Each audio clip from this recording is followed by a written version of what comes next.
ನಮಸ್ಕಾರ, ಹೇಗಿದ್ದೀರಾ ಸ್ನೇಹಿತರೆ? ದೆಹಲಿಯಲ್ಲಿ ಚುನಾವಣೆ ಮುಗ್ದಿದೆ. ಚುನಾವಣಾ ಫಲಿತಾಂಶದ ಈ ಎಕ್ಸಿಟ್ ಪೋಲ್ಗಳೆಲ್ಲ ಬರ್ತದಲ್ಲ, ಅದೆಲ್ಲವೂ ಈಗ ಬಂದಿದೆ. ನಿನ್ನೆ ಕೂಡ 2 ಎಕ್ಸಿಟ್ ಪೋಲ್ಗಳು ರಿಲೀಸ್ ಆಗಿದೆ. ಬಟ್ ಈ ಎಲ್ಲ ಎಕ್ಸಿಟ್ ಪೋಲ್ಗಳು ಅಂದ್ರೆ ಹೆಚ್ಚು ಕಡಿಮೆ 90% ಎಕ್ಸಿಟ್ ಪೋಲ್ಗಳು ಹೇಳ್ತಾ ಇರೋದೇನು ಅಂತ ಹೇಳಿದ್ರೆ, ಆಮ್ ಆದ್ಮಿ ಪಾರ್ಟಿ ಈ ಬಾರಿ ತುಂಬಾ ಹೀನಾಯವಾಗಿ ಸೋಲನ್ನ ಕಾಣುತ್ತದೆ ಅಂತ ಕೂಡ ಹೇಳ್ತಾ ಇದ್ದಾರೆ. ಅಂದ್ರೆ ಬಿಜೆಪಿಯಲ್ಲಿ ಜಯವನ್ನು ಗಳಿಸ್ತಾ ಇದೆ. ಸಂಪೂರ್ಣವಾದಂತಹ ಬಹುಮತದ ಮುಖಾಂತರ ಅಲ್ಲಿ ಅಧಿಕಾರವನ್ನು ಸ್ಥಾಪನೆ ಮಾಡ್ತದೆ ಅಂತ ಕೊಂಡು ಹೇಳ್ತಾ ಇದ್ದಾರೆ. ಆದ್ರೆ ಕಾಂಗ್ರೆಸ್ನ ಪರಿಸ್ಥಿತಿ ಹೇಗಿದೆ? ಅವರು ಈ ಬಾರಿ 1 ಸೀಟನ್ನ ಗೆಲ್ಲುವಂತ ಸಾಧ್ಯತೆ ಇದೆ ಅಂತೇಳಿ ಹೇಳ್ತಾ ಇದ್ದಾರೆ.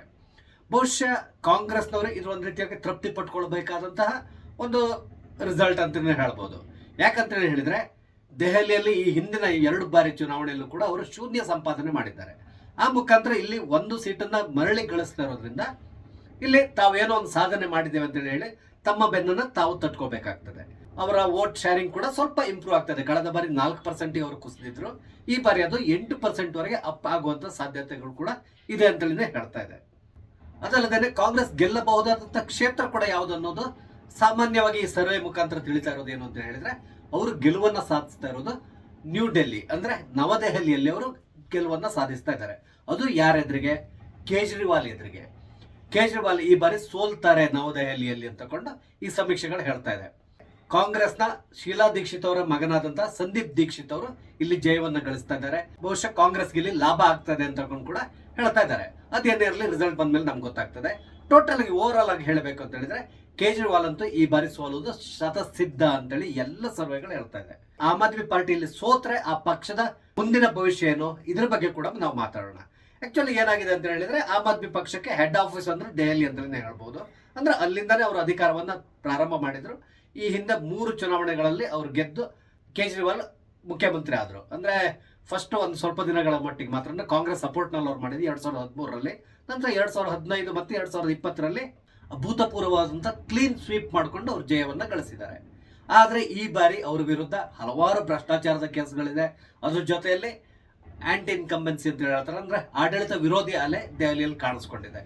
ಯಾವುದೇ ರಾಜ್ಯ ಆಗಲಿ ಸಾಮಾನ್ಯವಾಗಿ 1 ಅಥವಾ 2 ಟರ್ಮ್ ಒಂದೇ ಪಕ್ಷ ಅಧಿಕಾರದಲ್ಲಿದ್ರೆ ಅವ್ರಿಗೆ 3ನೇ ಬಾರಿ ಖಂಡಿತವಾಗಿ ಈ ಒಂದು ಆಡಳಿತ ವಿರೋಧಿ ಅಲೆ ಸಾಮಾನ್ಯವಾಗಿ ಕಾಡ್ತದೆ. ಯಾಕಂದ್ರೆ 2 ಬಾರಿ ಗೆದ್ದಾದ್ಮೇಲೆ 3ನೇ ಬಾರಿ ಅವರು ಸಾಮಾನ್ಯವಾಗಿ ಭ್ರಷ್ಟಾಚಾರ ಇಂಥದ್ರಲ್ಲಿ ತೊಡಕೊಳ್ಳುವಂತದ್ದು ಜಾಸ್ತಿ ಇದೆ. ಯಾಕಂದ್ರೆ ಜನರು ನಮ್ಮನ್ನ ಬ್ಲೈಂಡ್ ಆಗಿ ನಂಬ್ತಾ ಇದ್ದಾರೆ, ನಾವು ಏನ್ ಬೇಕಾದ್ರೂ ಮಾಡಬಹುದು ಅನ್ನುವ ಮಟ್ಟಿಗೆ ಈ ರಾಜಕಾರಣಿಗಳು ತಲುಪ್ ಬಿಡ್ತಾರೆ. ಆಗ ಅವ್ರು ಮಾಡೋದೇ ಈ ಬೇಡದಿದ್ದಂತ ಕೆಲಸಗಳು. ಈ ಬಾರಿ ಕೂಡ ಕೇಜ್ರಿವಾಲ್ ಅದೇ ಪರಿಸ್ಥಿತಿ ಬಂದ್ಬಿಟ್ಟಿದೆ.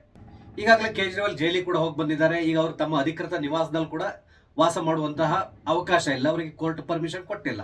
ಅದಲ್ಲದೆ ಕೇಜ್ರಿವಾಲ್ ಮಾಡ್ಕೊಂಡಿರುವಂತಹ ಬಹುದೊಡ್ಡ ತಪ್ಪುಗಳು ಏನು ಅಂತ ಹೇಳಿದ್ರೆ, ಅವರು ಈ ಹಿಂದೆ ಚುನಾವಣೆ ಸಂದರ್ಭದಲ್ಲಿ ಜನರಿಗೆ ಕೊಟ್ಟಂತಹ ಆಶ್ವಾಸನೆ ಅಂದ್ರೆ ಪರ್ಸನಲ್ ವಿಷಯದಲ್ಲಿ, ಅಂದ್ರೆ ನಾನು ಯಾವುದೇ ಕಾರಣಕ್ಕೆ ಸೆಕ್ಯೂರಿಟಿಯನ್ನ ಬಳಸೋದಿಲ್ಲ, ನಾನು ಯಾವುದೇ ಕಾರಣಕ್ಕೆ ಐಷಾರಾಮಿ ಜೀವನವನ್ನು ನಡೆಸೋದಿಲ್ಲ, ಈಗ ಏನ್ ಮನೆ ಇದೆಯೋ ಅಲ್ಲೇ ಕಂಟಿನ್ಯೂ ಮಾಡ್ತಾನೆ, ಈ ರೀತಿ ಹಲವಾರು ಘೋಷಣೆಗಳನ್ನ ಅವ್ರು ಮಾಡಿದ್ರು. ಮತ್ತೆ ಇನ್ನೊಂದು ಹೇಳಿದ್ರು, ಅವರು ನಾನು ಯಾವುದೇ ಕಾರಣಕ್ಕೆ ಮುಖ್ಯಮಂತ್ರಿ ಕೂಡ ಆಗೋದಿಲ್ಲ ಅಂತಕೊಂಡು ಪ್ರಥಮ ಚುನಾವಣೆ ಸಂದರ್ಭದಲ್ಲಿ ಹೇಳಿದ್ರು. ಆದ್ರೆ ಅದನ್ನೆಲ್ಲ ಮೀರಿ ಇವರು ಮುಖ್ಯಮಂತ್ರಿ ಕೂಡ ಆಗಿದ್ದಾರೆ. ಇದೆಲ್ಲದರ ಜೊತೆಯಲ್ಲಿ ಅವರು ಈ ಬಾರಿ ದೆಹಲಿಯಲ್ಲಿ ತಮಗಾಗಿ ಒಂದು ನಿವಾಸವನ್ನು ಕಟ್ಟಿಸ್ಕೊಂಡ್ರು. ಅದ್ರ ಹೆಸರು ಶೀಶ್ ಮಹಲ್ ಅಂತೇಳಿ. ಈ ಶೀಶ್ ಮಹಲ್ ನಿವಾಸದ ಕನ್ಸ್ಟ್ರಕ್ಷನ್ ಏನಿದೆ, ಈ ಸಂದರ್ಭದಲ್ಲಿ ನಡೆದಂತಹ ಹಲವಾರು ಗೋಲ್ಮಾಲ್ಗಳು ಮತ್ತು ಅವರು ಉಪಯೋಗಿಸಿರುವಂತಹ ಮೆಟೀರಿಯಲ್ಸ್ ಅಥವಾ ಅಲ್ಲಿದ್ದಂತಹ ಐಷಾರಾಮಿ ವ್ಯವಸ್ಥೆಗಳು ಇದೆಲ್ಲವೂ ಕೂಡ ಬಹಳಷ್ಟು ಟೀಕೆಗೊಳಗಾಗಿದೆ. ಇದೆಲ್ಲದರಿಂದಾಗಿ ಜನರಿಗೆ ಏನಾಗಿದೆ, ಕೇಜ್ರಿವಾಲ್ ಬಗ್ಗೆ ಒಂದು ರೀತಿ ಭ್ರಮ ನಿರಸನ ಆಗ್ಲಿಕ್ಕೆ ಶುರುವಾಯಿತು. ಅದರ ಪರಿಣಾಮ ಈ ಬಾರಿಯಲ್ಲಿ ಅವರು ಅಧಿಕಾರವನ್ನ ಕಳ್ಕೊಳ್ತಾ ಇದ್ದಾರೆ ಅಂತ ಕೂಡ ಎಲ್ಲ ಸಮೀಕ್ಷೆಗಳು ಹೇಳ್ತಾ ಇದೆ. ಒಂದ್ ವೇಳೆ ಕೇಜ್ರಿವಾಲ್ ಸೋತ್ರೆ ಮುಂದಿನ ದಿನಗಳಲ್ಲಿ ಆಮ್ ಆದ್ಮಿ ಪಕ್ಷದ ಭವಿಷ್ಯ ಏನು? ಯಾಕಂದ್ರೆ ಅವ್ರು ಕೊನೆಗೆ ಉಳ್ಕೊಳ್ಳೋದು ಕೇವಲ ಪಂಜಾಬ್ನಲ್ಲಿ ಮಾತ್ರ. ಇಲ್ಲಿ ಏನಾಗುತ್ತೆ ಅಂದ್ರೆ, ಆಮ್ ಆದ್ಮಿ ಪಕ್ಷ ದೆಹಲಿಯಲ್ಲಿ ಸೋತ್ರೆ ಈ ಪಕ್ಷದಲ್ಲಿರುವಂತಹ ಸಚಿವರು ಯಾರು ಇರ್ತಾರೆ ಇವ್ರನ್ನ ಹಿಡಿದಿಟ್ಕೊಳ್ಳೋದೇ ಬಹುದೊಡ್ಡ ಸಮಸ್ಯೆ ಆಗಬಹುದು ಕೇಜ್ರಿವಾಲ್ಗೆ. ಯಾಕಂದ್ರೆ ಇವ್ರನ್ನ ಸೆಳಿಲಿಕ್ಕೆ ಬೇರೆ ಪಕ್ಷಗಳು ತಯಾರಾಗಿರ್ತದೆ. ಅದಲ್ಲದೇನೆ ಕಾಂಗ್ರೆಸ್ ಒಂದ್ ವೇಳೆ ಪುನಃ ತಾನೇನಾದ್ರೂ ಅಧಿಕಾರಕ್ಕೆ ಬರಬೇಕು ಅಥವಾ ಕಾಂಗ್ರೆಸ್ ದೆಹಲಿಯಲ್ಲಿ ತನ್ನ ಅಸ್ತಿತ್ವವನ್ನು ಉಳಿಸ್ಕೋಬೇಕು ಅಂತ ಹೇಳಿದ್ರೆ ಬೇರೆ ಯಾವ್ದಾದ್ರು ಪಕ್ಷದಿಂದ ವರ್ಚಸ್ವಿ ನಾಯಕರನ್ನು ತಮ್ಮ ಹತ್ರ ಸೆಳಿಬೇಕಾಗ್ತದೆ. ಈ ಸಂದರ್ಭದಲ್ಲಿ ಅವ್ರಿಗೆ ಕಾಣಿಸ್ಕೊಳ್ಳೋದು ಆಮ್ ಆದ್ಮಿ ಪಕ್ಷ ಮಾತ್ರ. ಅಂದ್ರೆ ಅಲ್ಲಿಂದ ಅವರ ಸಚಿವರನ್ನ ತಮ್ಮ ಹತ್ರ ಸೆಳೆಯುವಂತ ಪ್ರಯತ್ನಕ್ಕೆ ಇಳಿಬಹುದು ಕಾಂಗ್ರೆಸ್. ಆದ್ರೆ ಸದ್ಯದ ಮಟ್ಟಿಗೆ ಕಾಂಗ್ರೆಸ್ ಮೇಲೆ ಹೆಚ್ಚಿನವರಿಗೆ ನಂಬಿಕೆ ಇಲ್ಲ. ಆ ಪಕ್ಷದಲ್ಲಿರುವಂತಹ ನಾಯಕತ್ವ ಇದನ್ನೆಲ್ಲ ನೋಡಿದಾಗ ಕಾಂಗ್ರೆಸ್ ಒಂದು ಮುಳುಗ್ತಿರುವಂತಹ ಹಡಗು ಅಂತ ಹೇಳಿ. ಯಾಕಂದ್ರೆ ಅವರು ಈಗಾಗಲೇ ನಾರ್ತ್ ಇಂಡಿಯಾದಲ್ಲಿ ಸಂಪೂರ್ಣವಾಗಿ ತಮ್ಮ ಹಿಡಿತವನ್ನು ಕಳ್ಕೊಂಡ್ಬಿಟ್ಟಿದ್ದಾರೆ. ಅದಕ್ಕಾಗಿ ಪ್ರಿಯಾಂಕಾ ಗಾಂಧಿ ವಯನಾಡದಲ್ಲಿ ಬಂದು ಚುನಾವಣೆಯನ್ನ ಗೆದ್ರು. ರಾಹುಲ್ ಗಾಂಧಿ ಕೂಡ ವಯನಾಡಿಗೆ ವಲಸೆ ಬಂದಿದ್ರು. ಇದೆಲ್ಲದನ್ನು ನೀವು ನೋಡಿದ್ದೀರ. ಅಂದ್ರೆ ಸದ್ಯಕ್ಕೆ ಅವರು ಸ್ವಲ್ಪ ಸ್ಟ್ರಾಂಗ್ ಆಗಿರೋದು ಕರ್ನಾಟಕದಲ್ಲಿ ಮಾತ್ರ, ನಂತರ ತೆಲಂಗಾಣದಲ್ಲಿ. ತೆಲಂಗಾಣದಲ್ಲೂ ಕೂಡ ಹಲವಾರು ಸಮಸ್ಯೆಗಳನ್ನು ಎದುರಿಸ್ತಾ ಇದೆ ಕಾಂಗ್ರೆಸ್. ಯಾವುದೇ ಸಂದರ್ಭದಲ್ಲಿ ಸರ್ಕಾರ ಬಿದ್ದು ಹೋಗುವಂತ ಸಾಧ್ಯತೆಗಳು ಕೂಡ ತುಂಬಾ ಜಾಸ್ತಿ ಇದೆ. ಸದ್ಯದ ಮಟ್ಟಿಗೆ ಹೇಳಬೇಕು ಅಂದ್ರೆ ಕರ್ನಾಟಕದಲ್ಲಿ ಸ್ವಲ್ಪ ಸುಭದ್ರವಾಗಿದೆ ಸರ್ಕಾರ, ಯಾಕಂದ್ರೆ ಇಲ್ಲಿರುವಂತಹ ನಾಯಕತ್ವ. ಅದಲ್ಲದೆ ಇಲ್ಲಿ ಬಿಜೆಪಿ ಬಹಳ ವೀಕ್ ಆಗಿದೆ ಅಂತಾನೆ ಹೇಳ್ಬೋದು. ಇವರ ಮಧ್ಯ ಇರುವಂತಹ ಕಚ್ಚಾಟಗಳು ಮತ್ತು ಬಿಜೆಪಿ ಸರಿಯಾದ ನಾಯಕತ್ವ ಇಲ್ಲದೆ ಇರೋದು, ಇದೆಲ್ಲದರ ಪರಿಣಾಮ ಕಾಂಗ್ರೆಸ್ ಇಲ್ಲಿ ಕರ್ನಾಟಕದಲ್ಲಿ ಸ್ವಲ್ಪ ಸ್ಟ್ರಾಂಗ್ ಆಗೇ ಇದೆ. ಮುಂದಿನ ದಿನಗಳಲ್ಲೂ ಕೂಡ ಇದು ಕರ್ನಾಟಕದಲ್ಲಿ ಸ್ಟ್ರಾಂಗ್ ಆಗಿರುವಂತಹ ಸಾಧ್ಯತೆಗಳು ಕೂಡ ಇದೆ. ಆದ್ರೆ ನಾರ್ತ್ ಇಂಡಿಯಾದಲ್ಲಂತೂ ಸಂಪೂರ್ಣವಾದಂತಹ ಅಸ್ತಿತ್ವವನ್ನು ಕಳ್ಕೊಂಡಿದೆ. ಆದ್ರಿಂದ ಯಾವುದೇ ನಾಯಕರು ಕಾಂಗ್ರೆಸ್ಗೆ ಹೋಗೋಕ್ಕಿಂತ ಮೊದಲು 100 ಬಾರಿ ಯೋಚನೆ ಮಾಡ್ತಾರೆ.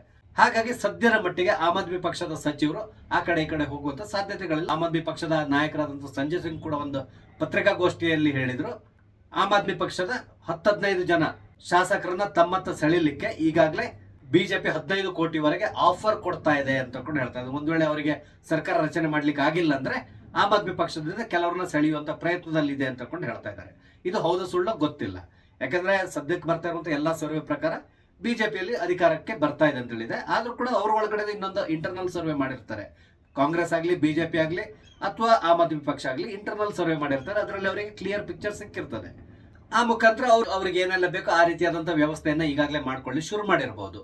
ಅದರ ಒಂದು ಭಾಗ ಈ ಆಮ್ ಆದ್ಮಿ ಪಕ್ಷದ ಶಾಸಕರನ್ನ ತಮ್ಮತ್ತ ಸೆಳಿಲಿಕ್ಕೆ ಪ್ರಯತ್ನ ಪಡ್ತಾ ಇದ್ದಾರೆ ಅಂತೇಳಿ ಇವರು ಹೇಳಿರ್ಬೋದು. ಅದೇನಿದ್ರು ನಾಳೆ ಗೊತ್ತಾಗೋಗ್ತದೆ. ನಂತರ ಇನ್ನೊಂದೇನು ಅಂತ ಹೇಳಿದ್ರೆ, ಆಮ್ ಆದ್ಮಿ ಪಕ್ಷ ಹಾಗಾದ್ರೆ ಸೋತ್ರ ತಕ್ಷಣ ಏನ್ ಮಾಡಬಹುದು? ಫಸ್ಟ್ ಮಾಡುವಂತ ಕೆಲಸ ಏನಂದ್ರೆ ಇವರು ಎಲೆಕ್ಟ್ರಾನಿಕ್ ವೋಟಿಂಗ್ ಮೆಷಿನ್ ನ ದೂಷಣೆ ಮಾಡ್ಲಿಕ್ಕೆ ಶುರು ಮಾಡ್ತಾರೆ. ಅಂದ್ರೆ ವೋಟಿಂಗ್ ಮೆಷಿನ್ ನ ರಿಗ್ಗಿಂಗ್ ಮಾಡಿದ್ದಾರೆ, ಅಥವಾ ಆಮ್ ಆದ್ಮಿ ಪಕ್ಷಕ್ಕೆ ಮತ ಚಲಾಯಿಸುವಂತಹ ಜನರನ್ನ ಅವರು ಬೂತ್ಗಳಿಗೆ ಬರ್ಲಿಕ್ಕೆ ಬಿಟ್ಟಿಲ್ಲ, ಈ ರೀತಿ ಹಣದ ಆಮಿಷ ಕೊಟ್ಟಿದ್ದಾರೆ. ಈ ರೀತಿ ನಾರ್ಮಲ್ ಆಗಿ ಇತ್ತೀಚಿನ ದಿನಗಳಲ್ಲಿ ಎಲ್ಲಾ ಪಕ್ಷಗಳು ಮಾಡುವಂತಹ ಅಪಾದನೆಗಳನ್ನೇ ಆಮ್ ಆದ್ಮಿ ಪಕ್ಷ ಮಾಡ್ತದೆ. ಅದೇನೇ ಇರಲಿ, ಸದ್ಯದ ಪರಿಸ್ಥಿತಿಯಲ್ಲಿ ಒಂದ್ ವೇಳೆ ದೆಹಲಿಯಲ್ಲಿ ಆಮ್ ಆದ್ಮಿ ಪಕ್ಷ ಸೋತ್ರೆ ಖಂಡಿತವಾಗಿ ಮುಂದಿನ ದಿನಗಳಲ್ಲಿ ಈ ಆಮ್ ಆದ್ಮಿ ಪಕ್ಷವನ್ನು ಉಳಿಸ್ಕೊಳ್ಳೋದೇ ಕೇಜ್ರಿವಾಲ್ಗೆ ಬಹುದೊಡ್ಡ ಸವಾಲಾಗಿ ಪರಿಣಮಿಸಬಹುದು. ಎಲ್ಲದಕ್ಕಿಂತ ಮುಖ್ಯವಾಗಿ ಅವ್ರ ಮೇಲೆ ಈಗ ಇರುವಂತಹ ಹಲವಾರು ಕೇಸ್ಗಳು, ಇದೆಲ್ಲದರಿಂದ ಪುನಃ ಅವ್ರು ಜೈಲ್ ಪಾಲಾಗುವಂತ ಸಾಧ್ಯತೆಗಳು ಕೂಡ ಜಾಸ್ತಿ ಇರ್ತದೆ. ಇನ್ನು ಪಂಜಾಬ್ನಲ್ಲಿ ಆಮ್ ಆದ್ಮಿ ಪಕ್ಷ ಇದೆ, ಆದ್ರೆ ಅಲ್ಲಿ ಕೂಡ ಅಷ್ಟೇ ನಾಯಕತ್ವ ಅಷ್ಟೊಂದು ಗಟ್ಟಿಯಾಗಿಲ್ಲ ಅಲ್ಲಿ, ಯಾಕಂದ್ರೆ ಅಲ್ಲಿರುವಂತಹ ಮುಖ್ಯಮಂತ್ರಿ ಬಗ್ಗೆ ನಿಮ್ಗೆ ಗೊತ್ತಿದೆ. ಆದ್ರಿಂದಾಗಿ ಆಮ್ ಆದ್ಮಿ ಪಕ್ಷ ಸಂಪೂರ್ಣವಾಗಿ ಸದ್ಯದಲ್ಲಿ ನಶಿಸಿ ಹೋದ್ರೂ ಆಶ್ಚರ್ಯ ಪಡಬೇಕಾಗಿಲ್ಲ. ಆಮ್ ಆದ್ಮಿ ಪಕ್ಷ ಮುಂದಿನ ದಿನಗಳಲ್ಲಿ ಉಳಿತದ ಅಥವಾ ನಶಿಸಿ ಹೋಗ್ತದ, ಇದೆಲ್ಲದಕ್ಕೂ ಉತ್ತರ ನಮ್ಗೆ ನಾಳೆಗಂತೂ ಸಿಕ್ಕೇ ಸಿಗ್ತದೆ. ನೋಡೋಣ, ನಾಳೆವರೆಗೆ ವೇಟ್ ಮಾಡೋಣ.